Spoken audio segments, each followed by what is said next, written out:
Don't move. You're bleeding. It's just a scratch. I promise I've had worse days. Okay, rent, medical, loans, there has to be a way to make this work. 6 figures for live-in care? This has to be a scam. The glass shattered against the marble floor just as Maya Whitaker's hand froze midair. Wait, don't move. The command came sharp and low from behind her, slicing clean through the quiet of the mansion's east wing. Maya's heart slammed painfully against her ribs as she slowly turned. Ethan Cole sat in his wheelchair by the floor-to-ceiling windows, his dark eyes fixed on her with that same unreadable intensity he always wore like armor. "I'm sorry," Maya said quickly, crouching to pick up the broken water glass. It slipped. "You're bleeding." She blinked. Only then did she notice the thin red line across her palm. A small cut. Nothing serious. She'd had worse during double shifts at the rehab center. "It's fine," she said softly. "I've had worse days." For a moment, something flickered in Ethan's expression. Not pity. Not exactly concern either. Something curious. That was the first night the ice between them cracked. But Maya wouldn't understand how deep the fracture really ran until months later, until the night everything she thought she knew about Ethan Cole shattered far worse than that glass. And by then, it was already too late to protect her heart. 6 months earlier. Chicago winter had a way of making everything feel heavier, the air, the silence, the bills stacked neatly on Maya's tiny kitchen table. She stared at the numbers again, pen tapping against her notebook. Rent. Mom's medical payment. Student loans. Her paycheck from the rehab center. Still not enough. It was never enough. Maya leaned back in her chair and exhaled slowly. Okay, think, she murmured to herself. Her phone buzzed. She ignored it. Buzz. Ignored again. On the third vibration, she finally reached for it, already half expecting another payment reminder. Instead, her brows pulled together. Unknown email, subject line, private live-in caregiver position, immediate opening. Maya almost deleted it. Almost. But the salary number in the preview made her sit up straighter. No way, she whispered. Her thumb hovered. Then she opened it. By the time she finished reading, her pulse had quickened in a way that had nothing to do with Chicago's freezing air. 6 figures. Live-in position. Full medical coverage. Discretion required. Patient, Ethan Cole. Even Maya knew that name. Tech billionaire. Media ghost.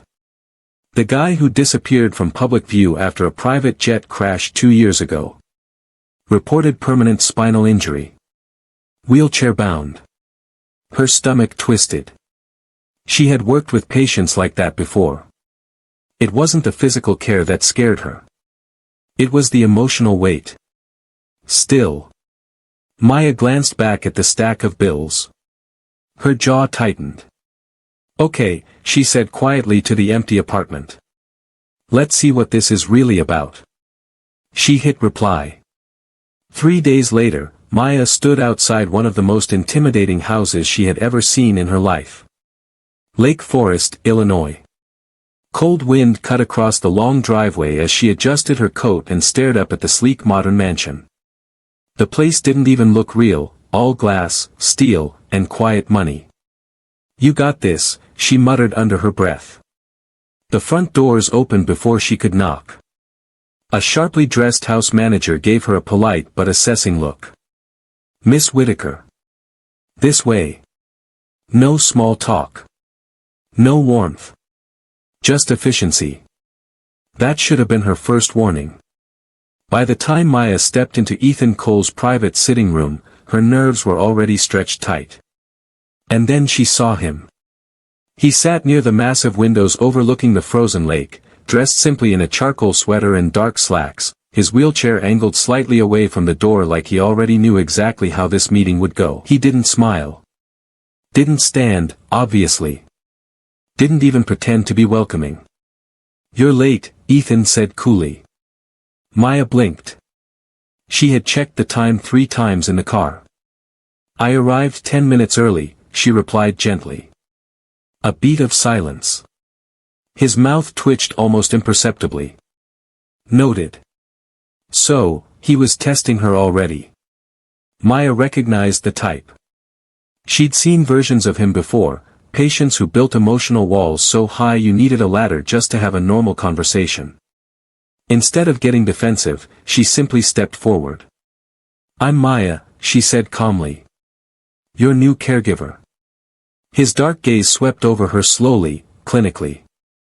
Assessing. Judging. Waiting for her to flinch. She didn't. Another small pause. "Interesting." Ethan leaned back slightly in his chair. "Before we proceed, let's establish expectations." His voice was smooth. Controlled. But there was something underneath it, something tightly coiled. "This is a professional arrangement," he continued. "You will perform your duties. You will respect my privacy. And you will not," his eyes sharpened, "attempt to form personal attachments." Maya held his gaze. "Understood," she said quietly. But inside, she was already thinking. "Yeah, we'll see about that." Because real life had taught her something most people didn't understand. Lonely people always said they didn't want connection. Until someone treated them like they mattered. The first 2 weeks were rough. Ethan was polite but distant, every interaction measured like he was afraid kindness might cost him something. Maya, however, did her job the only way she knew how, with steady patience and zero pity. She didn't baby him. Didn't oversympathize. Didn't treat him like fragile glass. And slowly, very slowly, the tension in the house began to shift. It started with small things. One night during physical therapy exercises, Ethan's hands tightened slightly on the armrests. Most people wouldn't have noticed. Maya did. "You don't have to push through the pain every time," she said gently, adjusting the resistance band. His eyes flicked to her, surprised. "I'm fine." She hummed softly. "And I'm the Queen of England." For a split second. Ethan Cole almost smiled. That was when things began to change. But neither of them realized just how dangerous that change was going to become. Because somewhere beneath the polished floors and quiet hallways of that mansion, a secret was waiting. And it was getting harder to hide. The first time Maya heard footsteps in the East Wing, she told herself she was imagining things. It was close to midnight, the mansion wrapped in that deep, expensive silence money seemed to buy. She was in the small caregiver suite reviewing Ethan's therapy notes when it happened. Soft. Measured. Not the smooth roll of wheelchair wheels. Footsteps. Maya's pen paused mid-sentence. She lifted her head slowly, listening. Nothing. The hallway outside her door was quiet again. "Old house noises," she murmured under her breath, though the words didn't quite convince her. Still, she forced herself back to the paperwork. She'd worked night shifts in rehab long enough to know fatigue could play tricks on your ears. But the unease didn't fully leave her chest. And over the next few weeks, it only grew. By month 3, Maya knew Ethan Cole's routines better than she knew her own. He woke early. Worked remotely from his office for hours. Attended physical therapy sessions with cold, almost mechanical focus. A man in control. Always in control. Which was exactly why the little inconsistencies started bothering her. One afternoon during assisted transfers, Maya noticed the way his leg muscles engaged, just for a split second, before he carefully relaxed again. Her brows drew together. That was unusual. Not impossible. But unusual. Later that night, while helping him adjust in bed, she felt it again, that subtle, controlled strength that didn't fully match his medical file. Ethan caught her staring. "Problem?" he asked coolly. Maya blinked and quickly smoothed her expression. No. Just making sure you're comfortable. His eyes lingered on her for a beat too long. Like he was wondering how much she saw. Or how much she suspected. Despite the tension under the surface, something between them was undeniably shifting. It showed up in the small moments.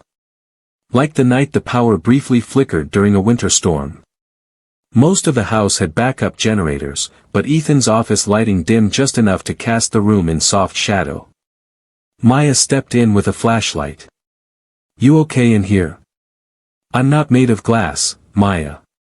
She leaned casually against the doorframe. Good. Because I left my bubble wrap at home. Silence. Then. A quiet huff of breath from Ethan. Not quite a laugh. But close enough to make her blink. There it is, she said softly. His eyes narrowed slightly. There what is? The human part of you. For a moment, something raw flickered behind his carefully controlled expression. Gone almost as quickly as it appeared. You're very observant, he said. Maya just shrugged lightly. Comes with the job. But later that night, long after she'd gone back to her room, Ethan sat alone in the dim light of his office. Thinking about her. That was new. And dangerous. The real shift came during the charity gala incident. Maya hadn't even been supposed to attend. But the house manager had knocked on her door that afternoon, looking unusually tense. Mr. Cole requires your assistance this evening. When Maya stepped into Ethan's suite, she immediately understood why. He was dressed in a tailored black suit, looking every inch the powerful billionaire the media used to obsess over. But his jaw was tight. His shoulders rigid. You don't look thrilled about this event, Maya observed gently. I'm not. So why go? His eyes met hers briefly. Optics. That one word told her everything she needed to know. Public appearance. Investor confidence. Damage control. Maya had seen enough high-profile patients to recognize the game. Still, something about the tension in his posture made her step closer. Hey, she said quietly, adjusting the cuff of his sleeve. You don't have to prove anything to anyone in that room. For a split second. Ethan's composure cracked. Just a hairline fracture. But Maya saw it. And something in her chest tightened unexpectedly. The gala itself was exactly what Maya expected. Bright lights. Expensive perfume. Polite smiles hiding sharp intentions. And whispers. So many whispers. That's her. New caregiver. Probably another gold digger. Maya kept her chin level, her expression calm. She'd heard worse working understaffed hospital floors. But what she didn't expect was Ethan's hand tightening slightly on the armrest of his wheelchair beside her. Not in irritation. In restraint. Like he was holding himself back from something. She leaned slightly toward him. Ignore them, she murmured softly. His voice was low when he replied. I'm not worried about me. That made her glance at him sharply. But before she could respond, a sharply dressed woman approached their table with a thin, polite smile. Ethan, the woman said smoothly. It's been a while. The temperature around the table seemed to drop 10 degrees. Maya didn't know who the woman was yet. But she knew tension when she felt it. And Ethan had just gone completely still. Dangerously still. Victoria, he said flatly. Ah. X. Maya didn't need a program to figure that out. Victoria's eyes slid toward Maya, cool and assessing. And this must be the new, help. Maya offered a polite smile. Caregiver, actually. Victoria's lips curved slightly. Of course. The dismissal was subtle. But intentional.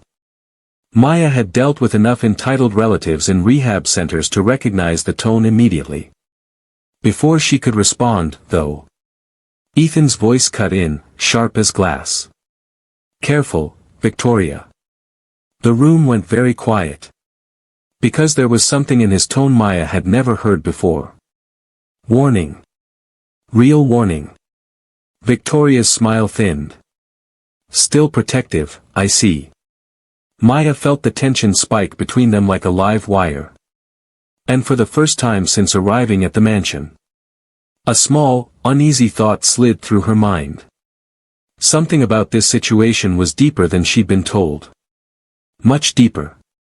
And whatever Ethan Cole was hiding, it was getting harder to keep buried. By the time they returned from the gala, the mansion felt different. Quieter. Heavier. Like the air itself was holding its breath. Maya helped Ethan maneuver through the front entrance, her movements smooth and practiced, but her mind was still replaying the look on Victoria's face, and the sharp warning in Ethan's voice. Neither of them spoke until they reached his private wing. Long night, Maya said gently, moving to adjust the throw blanket over his legs. Ethan's jaw was tight. They usually are. She hesitated. Then, carefully, she asked, ex-fiancé. His eyes lifted slowly to hers. For a moment, Maya thought he might shut her down the way he usually did when conversations got too close to personal territory. Instead, he exhaled quietly. Yes. Something in his tone wasn't bitter. It was That caught her tired. off guard. She seemed, Maya searched for the right word, polite. A dry sound left Ethan's throat. That's one way to describe her. Maya almost smiled, but she caught herself. Still, the tension between his shoulders hadn't eased. Without thinking too much about it, she stepped closer and rested her hand lightly on the back of his chair. You did fine tonight, she said softly. Ethan stilled. Her voice wasn't pitying. Wasn't forced. Just steady. Sincere. For a long moment, neither of them moved. Then quietly, almost like the word surprised even him, Ethan said, "You stayed close." Maya blinked. "That's my job." His eyes held hers. "No," he said slowly. "You chose to." The way he said it made something warm and uncomfortable curl low in her chest. So she did what she always did when things started feeling too personal. She deflected. "Well," she said lightly, stepping back, "somebody had to make sure you didn't run over any billion-dollar toes." For a split second, Ethan Cole actually smiled. Not the small almost smirk she'd seen before. A real one. Gone quickly. But real. And it shook her more than she wanted to admit. The next few weeks should have settled back into routine.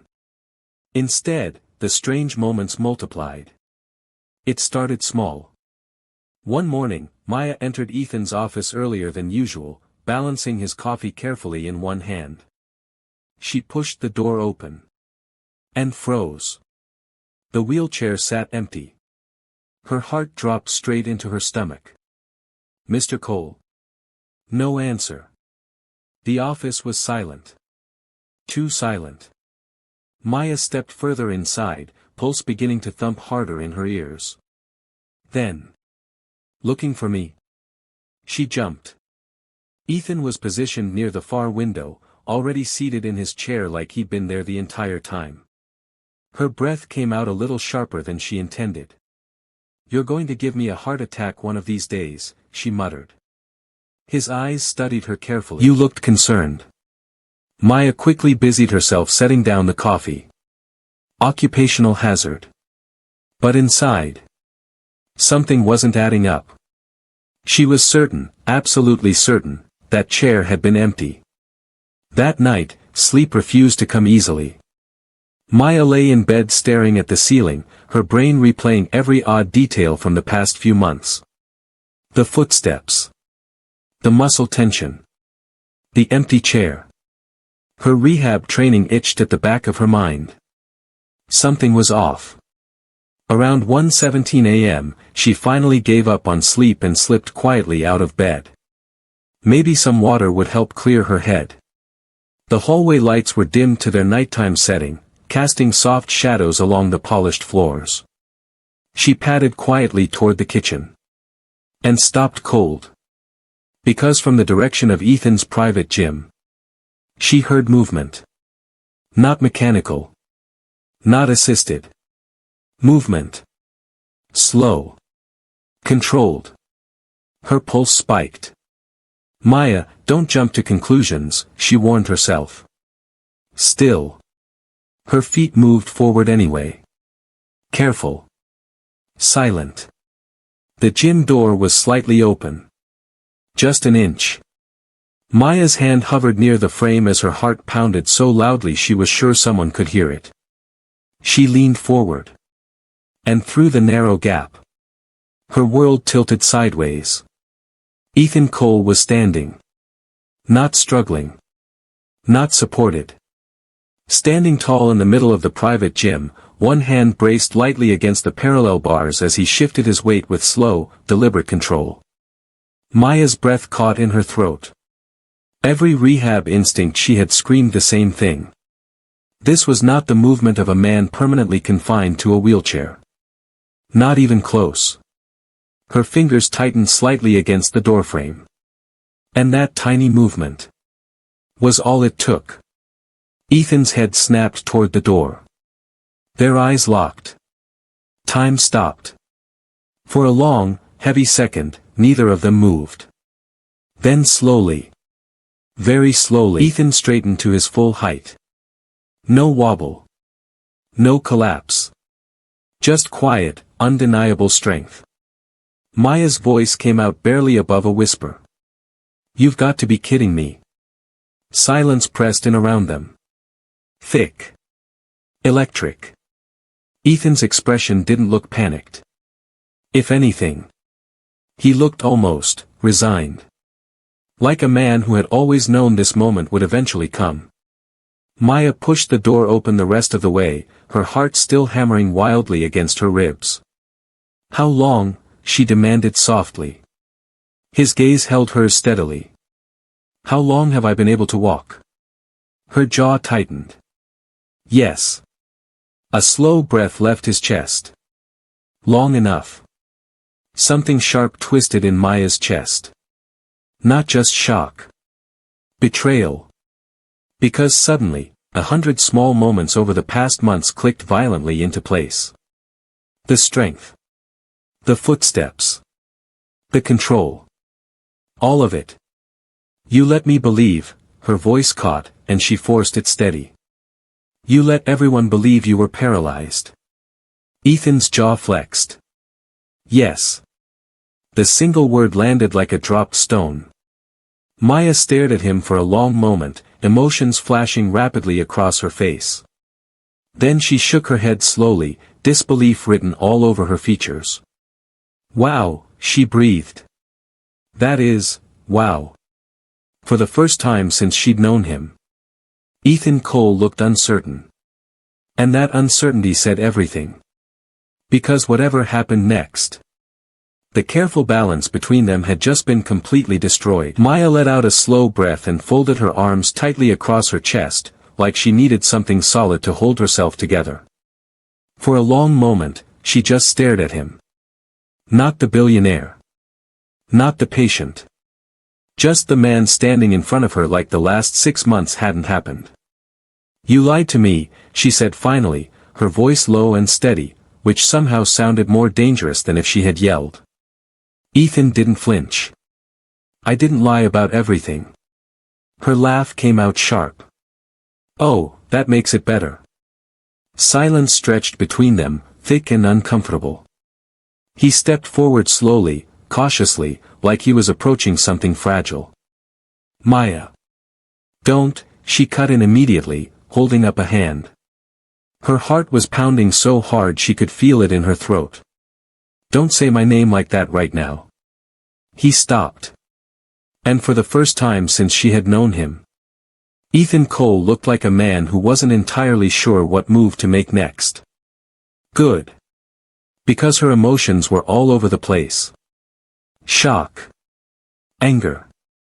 Confusion. And underneath all of it, the part that frustrated her most, hurt. "You want to explain," she said, her voice tight, "or should I just start guessing?" His jaw flexed once before he spoke. "2 years ago," he said quietly, "after the crash, I did lose the use of my legs. For 8 months. Maya's brows pulled together despite herself. "That part was real?" "Yes." "And then?" "I recovered," he said simply. The words dropped into the room like stones into still water. Maya blinked slowly. "Recovered, and decided to keep the wheelchair for fun?" His mouth twitched faintly, but there was no humor in his eyes. "I kept it because the day the doctors cleared me," his voice lowered slightly. 3 people I trusted most changed overnight." Something in his tone made Maya's anger pause, not disappear, but hesitate. "My business partner started moving money," Ethan continued. "My so-called friends stopped visiting. And my fiancé." He stopped. Maya tilted her head slightly. "Victoria." His eyes flickered once in acknowledgement. "She didn't stay long after the prognosis changed," he said quietly. Maya's chest tightened, just a little. Not sympathy exactly. Understanding. Still, she wasn't letting him off that easily. "So your solution," she said slowly, "was to pretend to be paralyzed for 2 years and, what?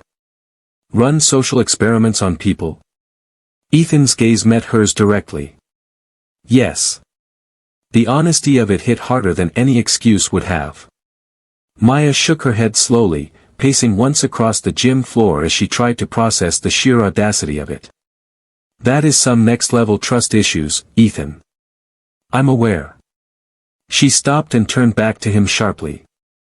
"Do you have any idea how messed up that is? You had me," she cut herself off, pressing her lips together. He noticed.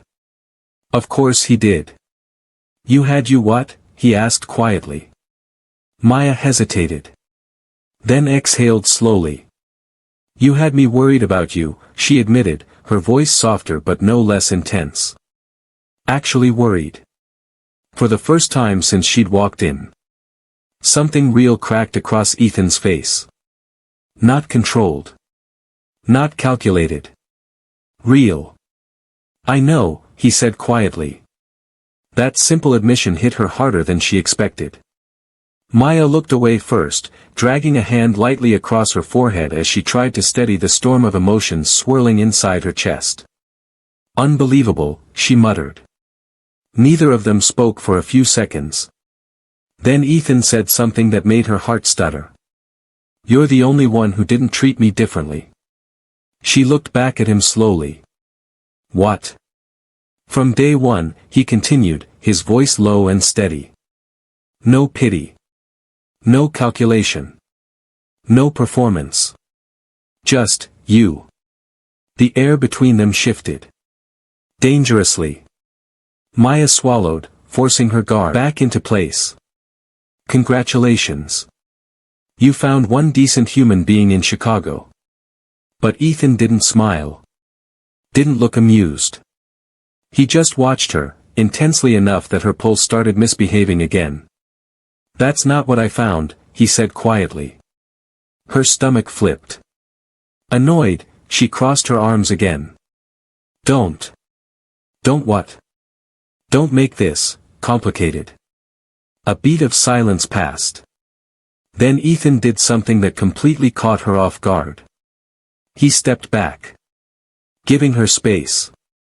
"I never meant to hurt you," he said simply. And that was what finally cracked something open inside her chest. Because the man in front of her didn't sound manipulative. Or smug. Or proud of his little 2-year deception. He sounded tired. Honest. And frustratingly human. Maya blew out a long breath and dropped her arms to her sides. "You know what your real problem is?" she said. Ethan lifted one brow slightly. "I'm sure you're about to tell me. You decided everybody would fail your test before they even got the chance to pass." That landed hard. His expression stilled. Because she was right. And they both knew it. Maya shook her head slowly, grabbing the door handle. I need air, she said quietly. She stepped into the hallway. Then paused. Without turning around, she added softly. For what it's worth, your acting was decent. There was the smallest beat of silence. Then behind her, Ethan's voice came, quieter than she had ever heard it. How long did you know? Maya smiled faintly to herself. Finally, she glanced back over her shoulder, eyes calm now but still bright with emotion. About 3 months in, she said. Ethan froze. What? She shrugged lightly. Rehab nurses notice things. The shock on his face was almost comical. For the first time in 2 years. Ethan Cole looked completely, utterly caught off guard. Maya opened the door and stepped into the cool hallway air. But just before she walked away for good, she looked back one last time and said softly. You weren't the only one paying attention. And as she disappeared down the hall, for the first time in a very long time, the billionaire who trusted no one didn't know what to do next.